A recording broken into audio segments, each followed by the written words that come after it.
This case kicks off with fireworks. Ms. Mitchell says her childhood sweetheart Mr. Robinson stole her virginity, got her pregnant, and now he's denying her baby girl Ryland. But Robinson isn't taking it quietly. He says she was with 4 other men at the time. And boom, we're already knee-deep in scandal. Ms. Mitchell, you are here in the court today because you claim your childhood sweetheart stole your virginity, got you pregnant, and is now denying paternity of your 2-month-old daughter, Ryland. Mitchell recounts how she lost her virginity to Robinson and found out she was pregnant 3 weeks later. Robinson denies pressuring her and shrugs it off as just one time. Judge Lauren cuts him off quick, reminding him, one time is all it takes. Baby-making reality check right there. Well, Your Honor, we hung out a few times and he pressured me to have sex with him, and I said I wasn't ready yet. And so then I was hanging out at these apartment complexes. But Robinson drops a bomb. He didn't hear the pregnancy news from Mitchell herself. Instead, her best friend slid into his Facebook inbox saying Mitchell had been with 4 other guys. Can we just pause? A whole paternity debate started from a Facebook DM.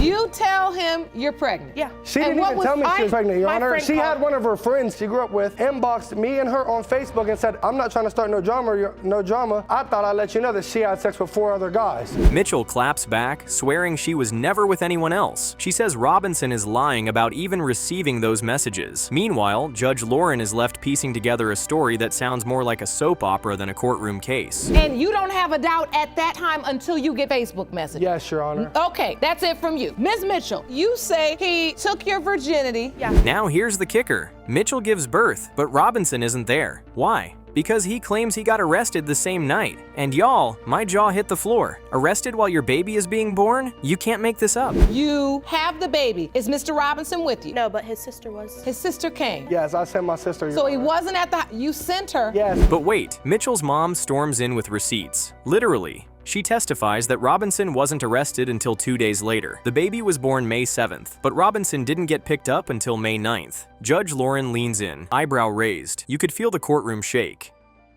Diana Mitchell, and this is my daughter. And Hope was raised better than to lay around sleeping with men. I have no clue where they come up with that. And if that wasn't enough drama, Robinson's current girlfriend Heather joins in. She says Mitchell is immature, always dragging her on Facebook. Judge Lauren is done with the nonsense and hits them with the best line. If y'all had stayed on Facebook instead of laying in a bed with no protection, we wouldn't be here today. Preach, Judge. There's a lady on the Okay, and you had nothing in it. You had nothing in it. Okay, but He didn't cheat on me, sweetie. We wasn't together. Mitchell's mom then takes the spotlight again, insisting Robinson isn't being honest, but quickly turns emotional. She reminds everyone it's about baby Ryland, calling her a beautiful, intelligent little girl. For a moment, the chaos stops, and you feel the heartbreak in her voice. That beautiful Your Honor, little girl is what matters. This is a beautiful baby. This is an intelligent baby, and it is about her, and that is why we're here today. Then Robinson makes a surprising confession. He says he's been a father to 3 other kids who aren't even biologically his. He raised them, they call him dad, and he's proud of it. Honestly, you can see both sides. He's capable of being a good dad, but still dodging when it comes to Ryland. she won't let her spend time with me because of Heather, which has no reason. If she is mine, she has 3 other siblings. Heather backs him up, saying Robinson is a good father. Mitchell isn't having it. She's adamant. Robinson is the father, and she doesn't want Heather anywhere near her daughter. Judge Lauren has to pull them back down to earth. This is about Ryland, not your drama. He wrote on Facebook that Ryland wouldn't know what a good home was unless she was with them. And Your Honor, No, I did not. You did too. How much? Hold on, Miss Mitchell, first off, where you messed up, I own a 4-bedroom house. Robinson then argues the baby doesn't look like him or his son. He even submits photos to prove it, pointing out how his son is his identical twin, while Ryland looks nothing like him. Mitchell rolls her eyes. You can practically feel the tension through the screen.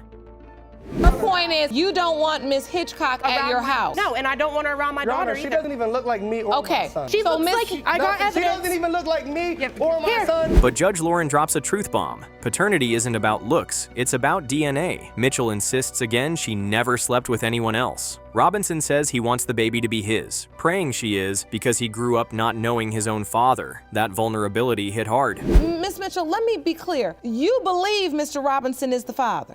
Yes. You know that Yes. because you say you didn't sleep Yes, with Your anybody Honor. else. Yes, Your So if you want him to be a part of your daughter's life, Then, the money enters the chat. Mitchell sues Robinson for childcare expenses. Judge Lauren calculates diapers, formula, clothes, the works. The total? $675 so far. If Robinson's the father, he owes half, $337.50. You could see Robinson squirm at the math. for the past 2 months, you've been doing this by yourself. Yes, Your Honor. Approximately how much have you spent? Do you have any evidence for this Yes. court as to how much you've spent thus far on her care? So I have monthly expenses for Ryland. Finally, it's DNA time. Jerome walks in with the envelope, the room freezes, and Judge Lauren takes a deep breath. Everyone is looking at her dead in the eyes and waiting for her to read the results on the envelope. Who is the father going to be? Well, let's find out, shall we? When it comes to 2-month-old Ryland Mitchell, Mr. Robinson, you are the father. Judge Lauren makes it official. Robinson must pay $337.50 in childcare expenses. But more importantly, she asks Mitchell to let Robinson finally meet his daughter. Robinson, emotional, says that's all he ever wanted. The episode closes with Judge Lauren reminding them Ryland is so worth it. And honestly, she's right. $337.50, that's what you would be entitled to if it was determined that Mr. Robinson was in fact Ryland's biological father. It has been determined that you are. We've seen some wild paternity court cases, but today's mess? A husband swears his wife cheated on him with their male babysitter. Yep, you heard that right. A babysitter in the middle of a paternity scandal. Judge Lauren looks exhausted already, and we're only 30 seconds in. Mrs. Gamboa, you say you're fed up with your husband because he's repeatedly accused you of cheating, even with the babysitter. Yes, Your Honor. Mrs. Gamboa insists she never cheated, but then casually admits the babysitter was lying on her bed when her husband came home. Excuse me? What? You can't just say that like it's normal? Even Judge Lauren nearly falls out of her chair. The babysitter was in the bed at the time that Mr. Gamboa came home, but I did not cheat on him. Oh, wait a minute. The babysitter was in the bed? Yes. Mr. Gamboa explains he was on the graveyard shift when his stepfather called to say the babysitter was in his bedroom with the door shut. By the time he got home, the babysitter was sitting on the bed. The way he's telling this story, you can feel why his trust is hanging on by a thread. I was at work, Your Honor, and I got a phone call because we're all living in the same house. My stepfather had called me saying that the babysitter was asleep in my room on the floor with the door shut with my wife in there. But Mrs. Gamboa fires back. She claims the door wasn't even shut and that his stepfather just doesn't like her. Now we've got in-laws, babysitters, and spouses all tangled in one story. Talk about messy. The door wasn't shut, Your Honor. His stepfather doesn't like me to begin with, and Mr. Gamboa knew he was in the room, and he only slept on the floor. When he came home, I was not in the room when he came home. Judge Lauren cuts through the nonsense. Why is there a male babysitter in your bedroom in the first place? Mrs. Gamboa admits it was actually her husband's idea to take him in because the guy was homeless with 2 kids. Judge Lauren sighs so hard you can practically hear her thinking, this is why we don't mix babysitting with house guests. So you have a male babysitter, Right. nothing wrong with that. However, Ms. Gamboa, I need you to elaborate a bit for the court.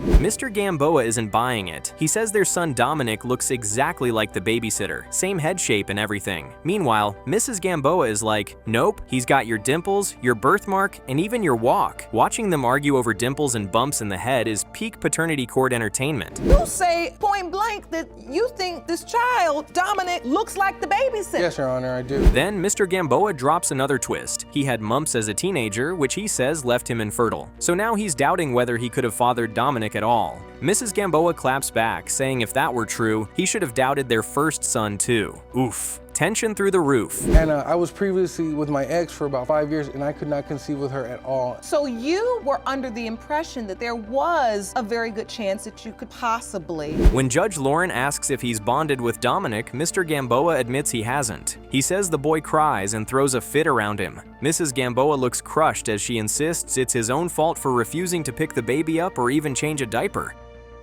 Doubt affected your connection with Dominic, Mr. Gamboa. I mean, there's... Have you bonded with the child? No, I haven't. You have not? I have not No. bonded. And the hospital story? Whew. Mrs. Gamboa says he stayed through her painful 13-hour labor, cut the umbilical cord, kissed the baby, and then left 20 minutes later. Not for work, but for other business. Judge Lauren is fuming. You don't tell a woman you're coming back and then disappear for 2 days. Preach, Judge. Mr. Gamboa was there 13 hours throughout my pain, suffering, everything. He cut the umbilical cord, gave him a kiss, took pictures with him. 20 minutes after I gave birth to Dominic, he left. Mrs. Gamboa even submits video evidence showing Mr. Gamboa ignoring Dominic while he climbs and plays. Judge Lauren's face says it all. She's not impressed. Honestly, it's heartbreaking to see this little boy caught in the middle of grown-up drama. The video I brought, you can clearly see the damage is done to Dominic. You submitted video to the court. Yes, I did. And if we had a female babysitter and she ended up pregnant, I need you to and she was describe sleeping in the this same room, video you would have the same for me. feeling. Right?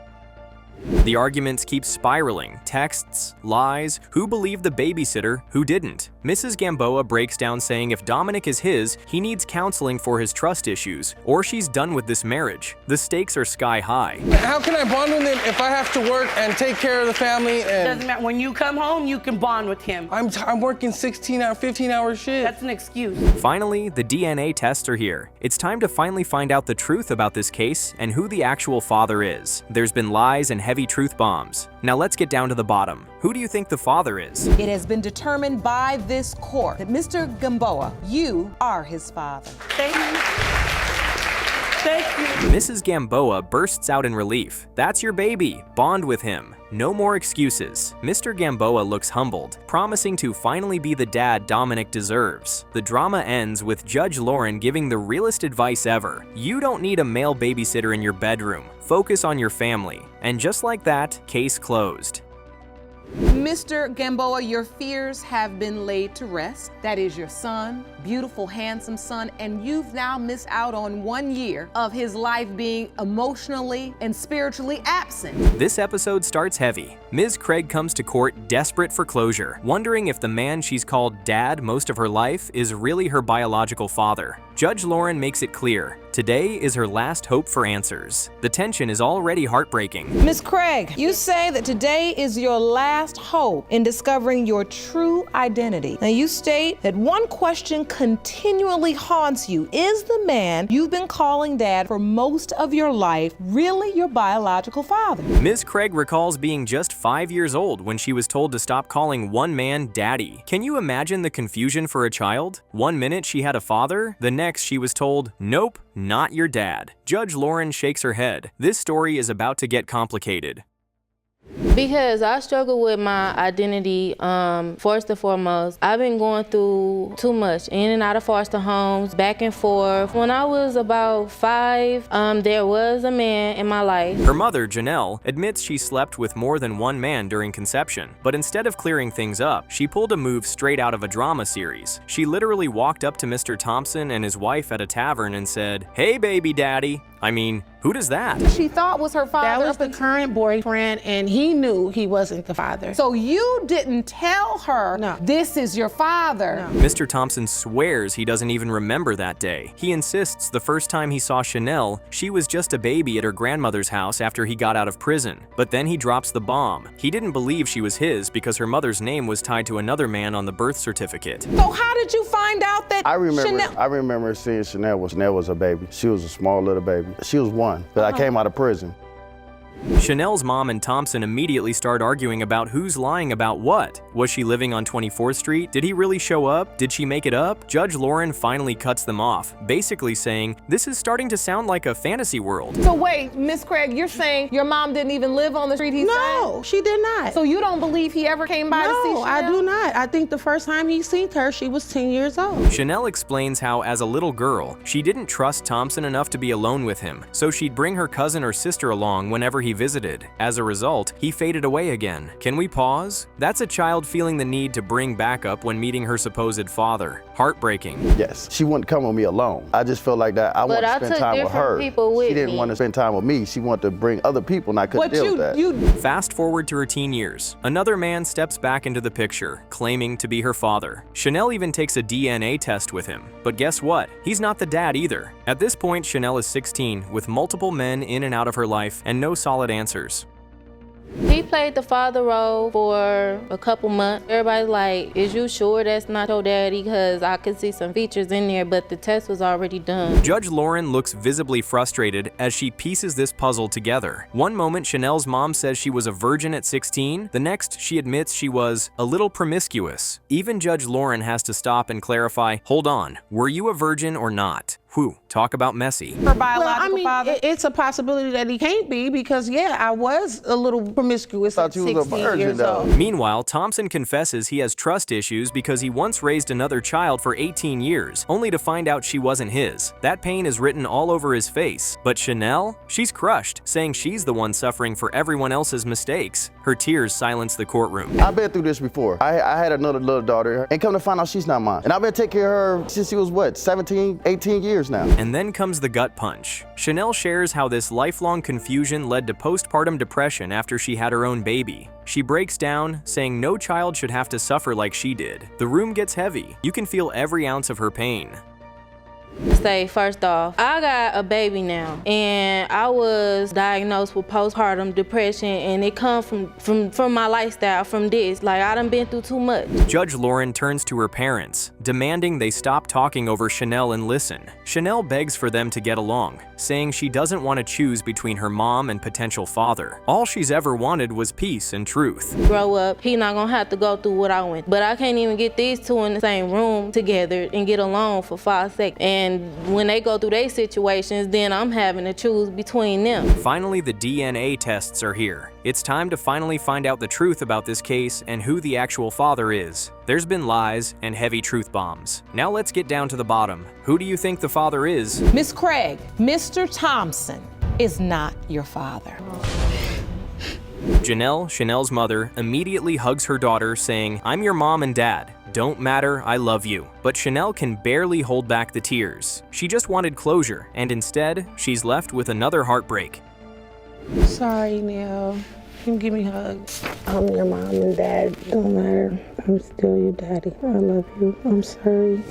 Judge Lauren comforts Chanelle, telling her she's breaking the cycle with her own child, making sure her son will never go through this same pain. It's a bittersweet end. No closure on her real father today, but a chance for Chanelle to heal and write a new story for the next generation. Mr. Thompson, I'm sorry. I could see that really hurt you. I thought all this time, crazy. I can see you love her. We start off with fireworks. Judge Lauren announces that 2 brothers dragged their mother to court because she admitted she slept with their dad and their uncle. Yes, you heard that right. Mama was out here causing generational confusion. The sons are trying to figure out who their real father is, and Ms. Shivers admits she's been hiding the truth for decades. Mr. Ellis, you and your brother have brought your mother to court today because you say you've always believed the man in this photograph is your father.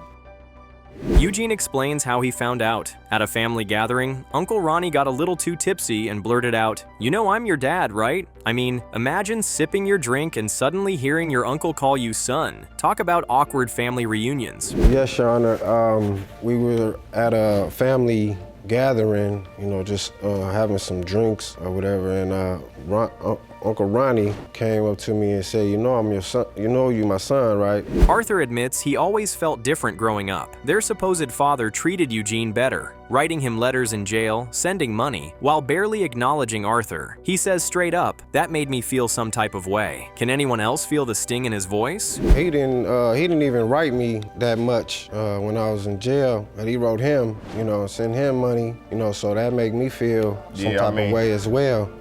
Eugene defends his mom, saying she did everything to raise them. But then Ms. Shivers throws another bomb. She says she was married before, and there's a chance Eugene also has a different dad. Eugene looks like the floor just got ripped from under him. I was married to another man before I left and went to Detroit, and that's when I got pregnant with Eugene, so. Do you feel there are reasonable, credible doubts as it relates to Eugene as well? Yes, Your Honor, maybe so. What?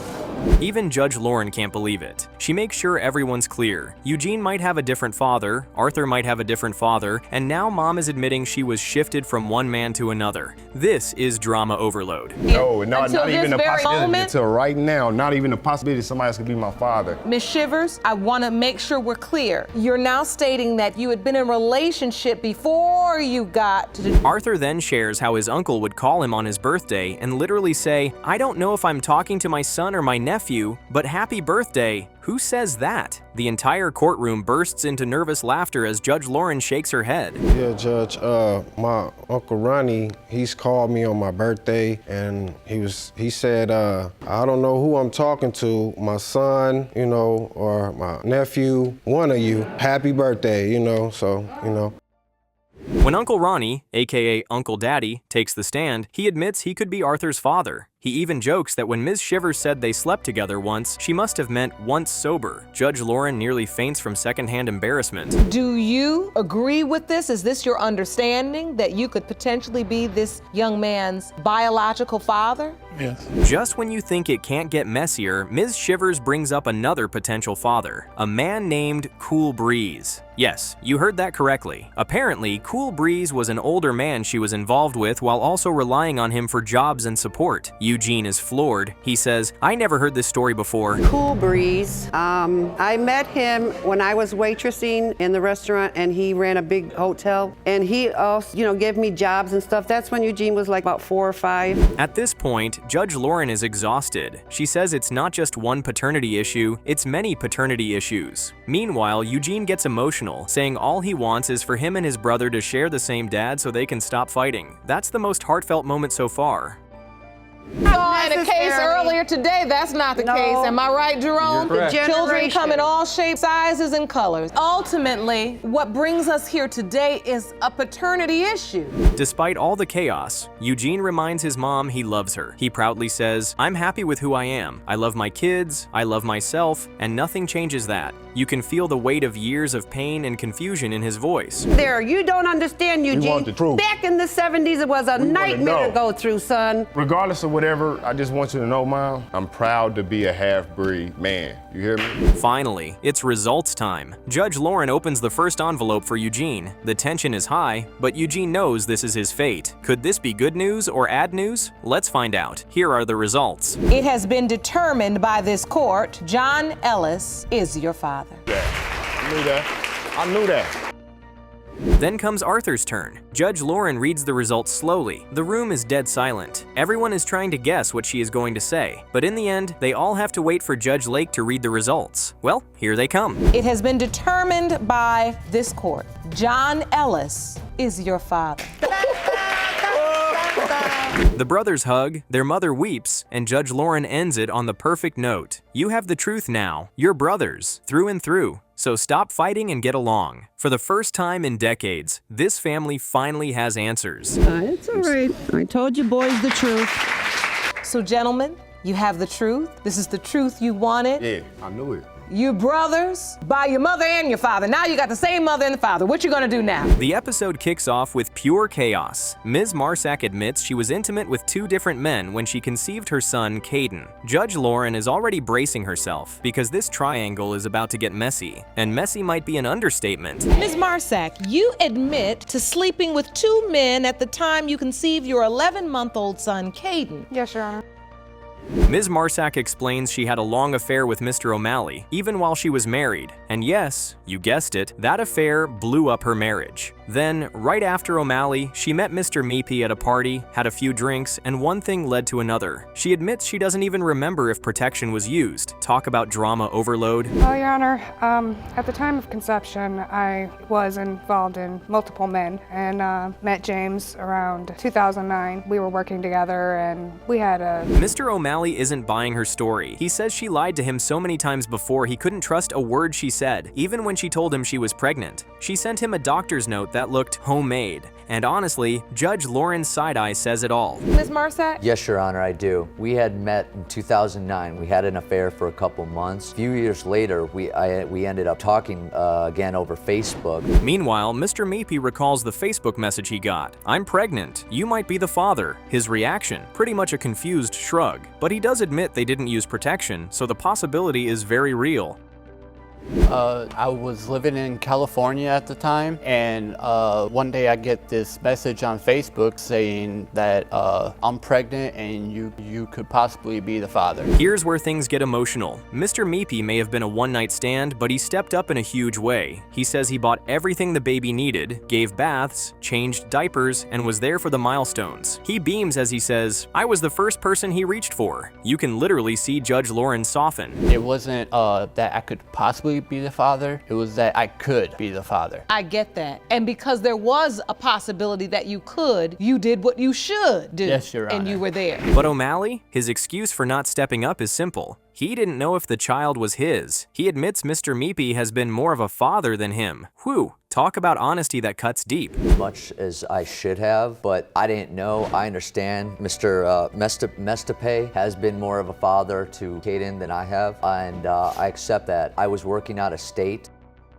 Ms. Marsak insists O'Malley is the father because her son looks just like his other baby. And here's the kicker. Their kids were born just 1 week apart. Yes, 2 women pregnant by the same man at the same time. Judge Lauren looks like she's about to fall out of her chair. When you say you believe in your heart and your gut that Mr. O'Malley is the child's father, are there any other reasons? Is it just look? No, Your Honor, there is one big reason. My son does look just like his other baby, mind you. O'Malley fires back, claiming he doesn't see the resemblance, and reminds everyone that she gave the child her last name. Ms. Marsak claps back. "It's my last name, not my ex-husband's." This is paternity court at its pettiest, and I'm here for it. Do you not see it or do you not want to see it? I don't see it. She allowed Mr. Mestape to believe that he was the father. Then it gets even messier. Ms. Marsak admits she moved in with O'Malley for a while with the baby. She says she wanted her son to be close to his brothers. O'Malley says he treated the baby like his own, but she calls him out for only buying 2 boxes of diapers in 2 months. Yikes, talk about petty receipts. Me and Mr. Mestape, you know, we separated. Things weren't working out between us. I had left my apartment, and there was no way I could get a different apartment at that time. Judge Lauren has had enough and calls it what it is. You're in a hurry going nowhere fast. She points out how Ms. Marsak is bouncing back and forth between both men. It's basically romantic musical chairs, and everyone's dizzy. So you decided, well, why stay here and do this when I could at least let my son be around his other siblings, so I'll just go back home to Illinois. That's how you were feeling. Now, whether that's true or what your intention were. And then, boom, Judge Lauren presses Ms. Marsak about her true feelings. She admits she still has love for Mr. O'Malley. Meanwhile, Mr. Mepe says no matter what happens, he loves that little boy. This love triangle just turned into a soap opera. Do you love him? Yes, I do. I do have feelings for him. And then all along, Mr. Mestape, she loves him, but you want to be the father. Finally, it's DNA results time. Judge Lauren builds the suspense, reminding everyone that DNA doesn't lie. Jerome hands her the envelope, and the courtroom goes completely silent. Cue the drum roll. Running from the truth because you lying. Yes. Okay, that's what I thought. But I'll tell you what, there's one thing that doesn't lie, and that is DNA. Yes, Your Honor. Jerome, let's have the results. Results time. Phew. We all can agree that this case has been filled with nothing but roller coasters and crazy truth bombs. Let's get to the bottom of it all, shall we? Here are the results. It has been determined by this court that the biological father is Mr. O'Malley. Oh. Big relief, Your Honor. Ms. Marsak wastes no time telling O'Malley he needs to step up and be consistent. O'Malley swears he will, even promising to move to Illinois to start fresh. Judge Lauren gives them both that mom look and says, "You two need to be honest and learn how to parent together." You need to show you are going to step up. I will. Be a father to that little boy. Okay. It's not fair to him, be in and out of his life. As soon as I get back to Illinois. And just like that, the truth is finally out. The love triangle ends, the baby has answers, and O'Malley leaves planning to build a future with Marsak. But let's be honest, this won't be the last messy case Judge Lauren sees. This is not the first time you've been in this courtroom. No, Your Honor. And I don't want to blow you up, but I've seen you before, and I want you to know I don't want to see you again. Yes, Your Honor. All right?